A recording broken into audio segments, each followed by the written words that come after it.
하나님이 말씀을 주신 시기를 유다의 왕 요시야의 아들 여호야김 넷째 해에 곧 바벨론의 왕 느부갓네살 원년이라고 말씀은 밝혀주고 있습니다. 그리고 이때에 주신 말씀은 유다의 모든 백성에게 전하는 것이라 그렇게 말씀하고 있습니다. 이 말씀의 뉘앙스로 봐서 하나님께서 아마도 모든 유대 백성들을 향해서 다 모여놓고 그들을 향해서 하나님께서 무언가 하소연을 하고 싶은 생각이 있으셨구나 하는 느낌을 받습니다. 마치 하나님께서 가진 그 속마음을 모든 백성들에게 다 그냥 깨놓고 한번 솔직하게 말하고 싶다는 것이죠. 어떤 결단을 내리시고 그것을 참고 계시다가 이제는 안 되겠다. 내가 이들에게 뭔가 이야기를 해야 되겠다 하는 그런 하나님의 마음을 느끼게 됩니다. 우리도 종종 이런 경험을 하지요. 하고 싶은 말이 있지만은 참 하기가 거북하기도 하고 힘들기도 해서 이래저래 차일피일 미루다가 어느 날 도무지 그냥 넘어갈 수가 없어서 작심을 하고 그 속마음을 이야기하는 것입니다. 그 당시에는 유다 백성들이 여호야김 왕의 다스림 아래에서 아주 하나님을 무시했습니다. 요즘 사람들이 하는 말로 아예 하나님의 말씀을 개무시하면서 자기의 욕심을 따라서 그냥 열심히 멸망의 길로 달려가고 있을 때였습니다. 참으로 어리석은 백성들입니다. 하나님께서 이 온 세상을 다스린다는 사실을 알면서도 그들은 하나님의 다스림 안에, 하나님의 말씀 안에, 하나님의 그 돌보심 안에 그들은 순종하지 못했습니다. 하나님은 이제나 저제나 어떻게 하든지 이들의 마음을 돌려보려고 예레미야를 보내셨고 또한 예레미야를 통해서 하나님의 애타는 마음을 전해온 지 어느덧 23년이라는 세월이 지났다고 오늘 성경은 말씀하고 있습니다. 그런데도 이 백성들의 마음은 점점 더 완악해지기만 합니다. 더 강팍해져 가기만 합니다. 하나님의 심정이 왕들에게도 백성들에게도 전해지는 기색이 없었습니다. 참 기가 막히는 일입니다.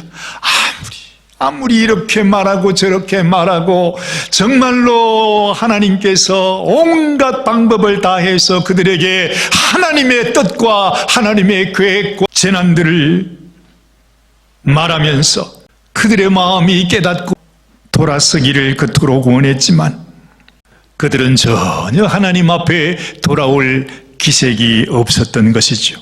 그러한 때에 바벨론에서는 느부갓네살 왕이 등극을 합니다. 이제는 그 왕을 통해서 온 세상이 통치함을 받는 때가 다가온 것이죠. 그야말로 이제는 하나님이 작심을 하시고 그들에게 임할 일을 공포합니다. 하나님은 바로 그 느부갓네살 왕에게 이 유대 백성들을 맡길 것을 생각하고 있었기 때문이죠. 그 내용이 오늘 예레미야 25장의 말씀입니다. 그 중에 9절 말씀을 한번 보십시오. 보라, 내가 북쪽 모든 종족과 내 종 바벨론의 왕 느부갓네살을 불러다가 이 땅과 그 주민과 사방 모든 나라를 쳐서 진멸하여 그들을 놀램과 비웃음거리가 되게 하며 땅으로 영원한 폐허가 되게 할 것이라. 여호와의 말씀이니라. 하나님께서 어떤 징계와 심판으로 너희를 다스릴 것이라고 하는 말씀을 하나님이 하셨던 것입니다. 우리는 여기서 놀라운 사실을 하나 발견하게 됩니다. 그것은 늘 숨겨져 있었고 사람들이 알지 못한 사실이었지만은 그러나 그 가운데 분명하게 나타나고 있는 하나님의 진리입니다. 그것은 이 온 세상을 다스리는 왕은 온 세상을 다스리는 바벨론 왕 느부갓네살이 아니라 바로 하나님께서 온 세상을 통치하시고 다스리시는 우리의 왕이라고 하는 사실입니다. 내가 북쪽 모든 종족과 내 종 바벨론의 왕 느부갓네살을 불러다가 이렇게 말씀하고 있지 않습니까? 여러분, 바벨론의 왕 느부갓네살도 하나님의 종이었다고 하는 말이지요. 그들은 이방 민족이요, 또 다른 세상의 왕처럼 그렇게 여겨졌습니다. 그러나 그들도 모두 하나님이 사용하시는 일종의 엑스트라인 것을 공개하신 것입니다. 이 세상에 다른 왕이 있는 것이 아니라 이 세상 모든 왕들과 모든 주들의 주가 우리 하나님이신 사실을 지금 말씀하고 있는 것이죠. 여러분, 우리가 영화를 보더라도 대개 엑스트라로 나오는 자들이 사실은 더 큰 역할을 하는 것 같이 보입니다. 가령 마피아의 보스라든가 아니면 무슨 깡패 두목이라든가 불법을 행하는 높은 관리들이라든가, 그들은 세상의 모든 권력과 재물을 다 주무르고 있는 자처럼 나옵니다. 그리고 주인공은 전혀 보잘것없는 모습, 인정받지 못하는 초라하고 비천한 모습으로 주로 등장하지 않습니까? 그러나 영화가 후반부로 갈수록 그 정체가 점점 드러나게 됩니다. 엑스트라는 점점 사라지고 쇠퇴하여집니다. 그러나 주인공은 점점 더 부각이 되고 마침내는 그가 모든 것들을 다 이기고 승리하는 것으로 영화가 마무리가 되지요. 이것을 볼 수 있어야 합니다. 이 온 세상을 구성하시고 다스리시고 진행해 나가시는 감독은 하나님이라고 하는 사실입니다. 모든 것은 감독의 마음에 달려 있습니다. 지금 이 세상의 감독이신 하나님께서 누구를 주인공으로 세워주셨습니까? 여러분, 하나님께서 이 많은 사람들 가운데서 참으로 연약하고 비천한 우리들을 불러서 하나님의 자녀가 되게 하시지 않았습니까? 그리고 우리에게 놀라운 사명을 주시지 않았습니까? 또한 우리가 감당해야 하는 하나님의 뜻을 이루라고 하나님은 늘 말씀하십니다. 힘들고 어렵습니다. 정말로 우리의 입을 통해서 원망과 불평과 낙심하는 말밖에 나오지 않습니다. 그러나 하나님께서 내게 주신 말씀을 따라서 내가 하나님의 자녀인가를 알고 내가 이 인생 영화의 주인공이라는 사실을 알고 인내하고 순종하면 어떤 결과가 일어나는 것입니까? 하나님께서 이 세상의 모든 엑스트라, 그 모든 역할이 다 끝나고 나면 하나님께서 우리를 높이 세워주신다고 하는 사실을 우리는 알게 되는 것입니다. 지금은 누가 주인공이요? 누가 엑스트라입니까? 그런데 엑스트라는 감독과 연출의 뜻을 따라 잘 따라주는데 정작 주인공인 우리는 우리의 역할을 알지 못하고 우리의 사명을 깨닫지 못하고 그냥 늘 하나님 앞에 그냥 넘어지고 쓰러질 때가 많다 하는 것입니다. 사랑하는 여러분, 잊지 마십시오. 우리 감독님의 뜻은 그가 정하신 주인공이 이 세상의 환난과 고난과 시련과 애매하고 억울한 형편 가운데서도 끝까지 참고 인내하며 감독의 뜻을 따라 살아가다가 마지막에는 모든 것들 가운데 승리하는 것, 모든 것들을 통하여 하나님의 살아계심을 나타내는 것이 바로 우리에게 맡겨진 역할이라고 하는 사실입니다. 여러분, 오늘 본문 2절과 3절 말씀을 한번 보십니다. 선지자 예레미야가 유다의 모든 백성과 예루살렘의 모든 주민에게 말하여 이르되 유다의 왕 아몬의 아들 요시야 왕 13째 해부터 오늘까지 23년 동안 여호와의 말씀이 내게 임하기로 내가 너희에게 꾸준히 일렀으나 너희가 순종하지 아니하였느니라 말씀하고 있습니다. 23년이면 예레미야의 평생을 말하는 것입니다. 아마도 당시 사람들의 평균 수명은 아마 50 내외가 될 것입니다. 그는 평생 동안을 그야말로 하나님 앞에 부르심을 받고 주님이 말씀을 주실 때마다 23년이라고 하는 그 세월 동안 줄기차게 끊임없이 온갖 고난과 시련 속에서 그들에게 하나님의 뜻을 전했습니다. 그러나 그들은 순종하지 않았다 말씀합니다. 결국 순종하지 않는 자들의 마지막이 어떻게 되는 것입니까? 성경은 결국 마지막에 진멸당하고 놀램과 비웃음거리가 되어서 영원한 폐허가 되고 만다고 말씀하고 있는 것입니다. 사랑하는 여러분, 이러한 이야기가 놀랍게 들리십니까? 사실은 이 이야기는 우리의 이야기이기도 합니다. 여러분, 우리는 평생을 하나님의 말씀을 들으며 살아왔습니다. 우리가 예수님을 믿고 하나님의 자녀가 된 지가 어느덧 많은 세월이 흘렀습니다. 그러나 아직도 우리는 하나님의 말씀을 순종하는 것에 그리 익숙하지 않습니다. 아니, 마치 그 말씀을 듣고서도 말씀을 따라 순종하지 않으려고 하는 당나귀가 주인을 따라가지 않으려고 맞서고 있는 것 같이 바로 그러한 모습이 바로 우리의 모습이라는 생각이 듭니다. 더 기가 막히는 것은 그러면서도 자신이 하나님을 믿고 있다고 생각합니다.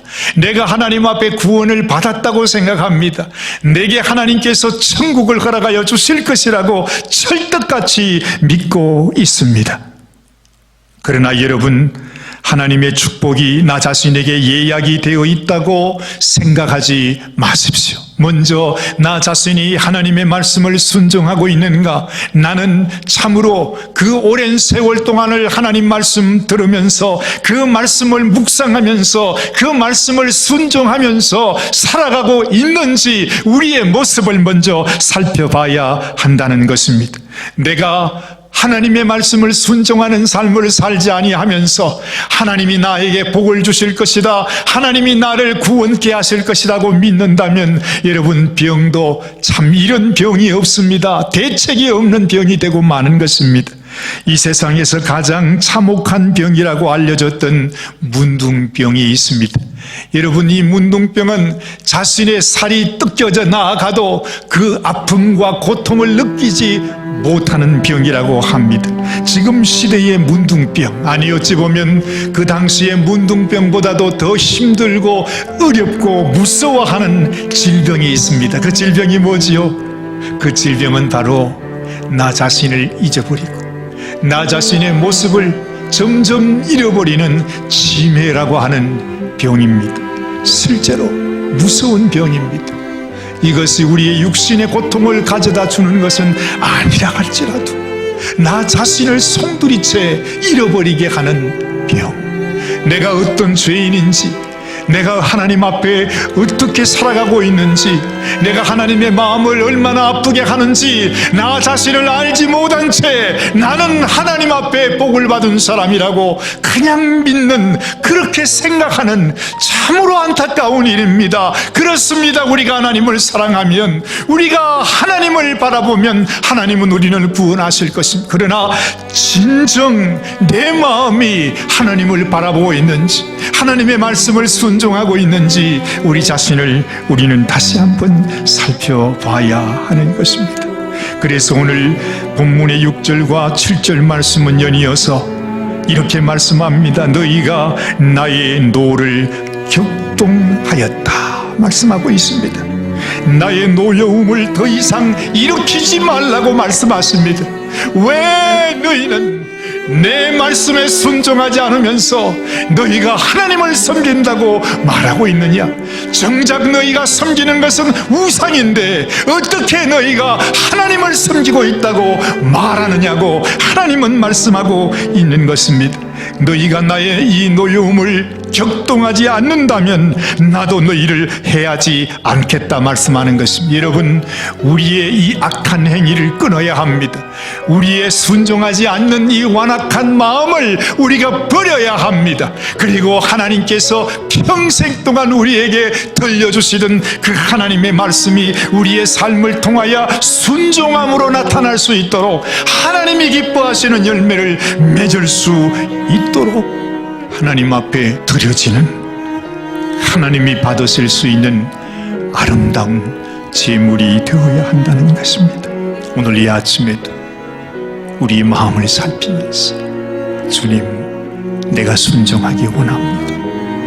내가 하나님의 마음에 노를 격동하는 어리석은 인생이 되지 않기 원합니다. 하나님 우리를 불쌍히 여겨 주옵소서. 주님 앞에 기도하며 나아가시는 저와 여러분들이 되시기를 주의 이름으로 축원합니다. 살아계신 하나님 아버지, 우리는 하나님을 섬긴다 생각하고, 나는 구원을 받았다 생각하고, 나는 천국에 갈 수 있다 생각하면서도 정작 하나님의 말씀을 순종하지 아니하며 오히려 날마다 하나님의 노를 격동하는 삶을 살아가고 있지는 않습니까? 하나님께서 견딜 수 없었어, 참을 수 없었어. 우리를 향하여 하소연하는 주님의 마음을 주님 우리가 깨달아 알기를 원합니다. 하나님 말씀을 순종하는 자 되기 원합니다. 진실로 하나님이 받으시기에 합당한 참 아름다운 믿음의 성도로 살아가기를 원합니다. 저희들을 불쌍히 여겨 주시옵시고, 참으로 하나님 앞에 드려지는 하나님이 기뻐 받으시는 아름다운 믿음의 성도가 되게 하여 주시옵소서. 우리 주님 예수님의 귀하신 이름 의지하여 간절히 기도드리옵나이다. 아멘.